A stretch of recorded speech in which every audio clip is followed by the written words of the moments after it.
Let's do it. Saturday grind, baby. 10 miles. Push it. Don't give up, guys. You can do it. Don't give up. Push it.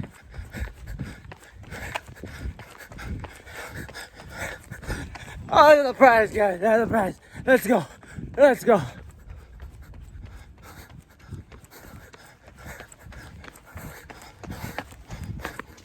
Hey. Touch the wall, guys. Touch the wall. Come on. Let's go.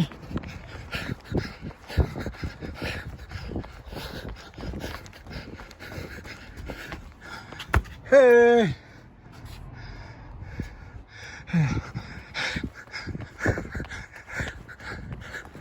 Let's go. We're done, baby.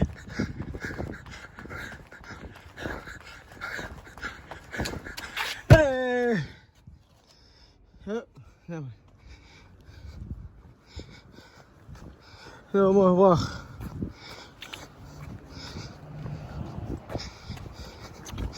Oh, where's it? There it is. 10 miles in the books, baby. Here. Hey guys, how you doing? Just got done doing my morning 10-mile run. Hey! Hey guys, how you doing? So, I remember the year 2000. I just started jiu-jitsu. I just finished wrestling in high school my sophomore year. I'm a sophomore. And I remember one of my buddies, his name is Sung Ha, Korean guy. He was a security guard. And security guard, so he did like a lot of martial art. He had a Taekwondo black belt. And he's a blue belt in jiu-jitsu at the time. And he had a fight coming up. So it's the year 2000, still very early in mixed martial arts, Mixed martial arts, at the time, not even called mixed martial arts. Yeah, it's a human cockfighting, no holds barred, NHB, whatever. And somehow had a fight in San Pedro, California for Kage Kombat. Kage Kombat with the K and a K, okay? I was only 17 years old at the time. Couldn't drive yet, so I asked my dad to take me. So it was me, my dad took me, my buddy Mick Chanceset, my best friend in high school, who went to watch my friend Sung Ha fight. And we get there, it's definitely, very grungy, it's underground.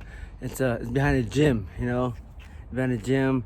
It was small, it was small. We had a cage, and there was like a tent over it, and it was like maybe 50 people, and we fit tightly. And we had there's bums that would just climb over the wall, just sit on the fence and just watch. They could fight for free. I'm not sure how, but I think it was televised somehow on a small network. And I don't know how, it was like underground fighting still. I think very illegal at the time, but they got to air somehow on a very small channel, and they had commentators and everything. And one of the commentators eventually becomes one of the tap out guys. So finally, it's time for someone to fight. It was like a 15-foot walk from the gym to the cage. It's ghetto. And it's in those Franco de Camargo over there, and some of my teammates walking behind him like the whole old horse greasy days. And he fights this like buff wrestler guy, Asian guy, right? Right out the back, boom! The guy double A's him, starts pounding him, bah. And then somehow, he's cracked the leg lock. He's able to, get the singlet X in and hit the guy, bam! I think taps down like in 30 seconds or like a minute or something like that. And then somehow wins, and my crowd's like, yeah, that's all you did. We were so happy, and then, quick note, a year later, the opponent that somehow fights, we actually become friends, and it's actually, he's a very good wrestler. He actually got to fight for, I think, Strike Force or Bellator or something like that, some big show. He fought Shuto in Japan, and my good friend, Bao, the legendary Quash from Small World. It's funny because that show, it was the first time for a lot of guys to fight. I think Carl Parisian actually fought there. That's one of his first fights. Sako Tavichin from Go For It as well. Those were I got my first fights. Who else? Robert Emerson. Oh yeah, I tell the story about Robert Emerson. Same thing. It's where I first saw him. You know, I'm looking around. These guys did it. I'm a cocky little kid. I'm thinking, dude, I could take these guys, man. You know, I'm a karate black belt, no problemo. You know, so I trained for a year of jiu-jitsu, and then I finally did it. I trained for a year of jiu-jitsu. I turned 18, so I can drive myself. I can sign my own waiver, my own contracts. You know, I fight. I go there and I fight this tall white kid. You know, tall, real tall, and he's from Chris Brennan's Next Generation.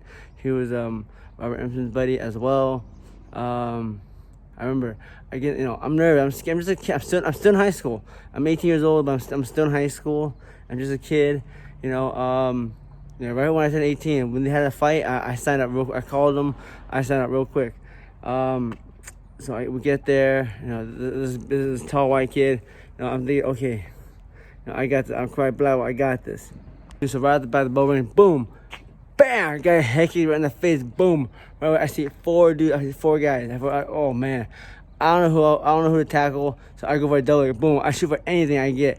I get the takedown. Right? I get on top. Yes, nice. I get on top.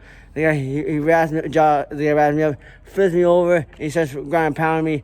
He pounded me. I catch one of the arms and I armbar him, and I finished him like in 1 minute. That was it. That was over. That was the start of a new beginning. You know, I was hooked. You know, the experience of fighting the cage in front of like 50 people was very exciting for me. You know, I couldn't get enough. And another story, my opponent that day, his name is Josh Smith. We actually later started fighting on the same team for Jeremy Williams Apex Jiu-Jitsu. And we actually become very good friends. And like now, you know, I have to say, he's like my brother to me. Every time I see him, I give him a hug. You know, I miss that guy very much, man. He's a great guy, a great man. And he's also, Josh Smith is also an owner of a tattoo shop in Southern Orange County.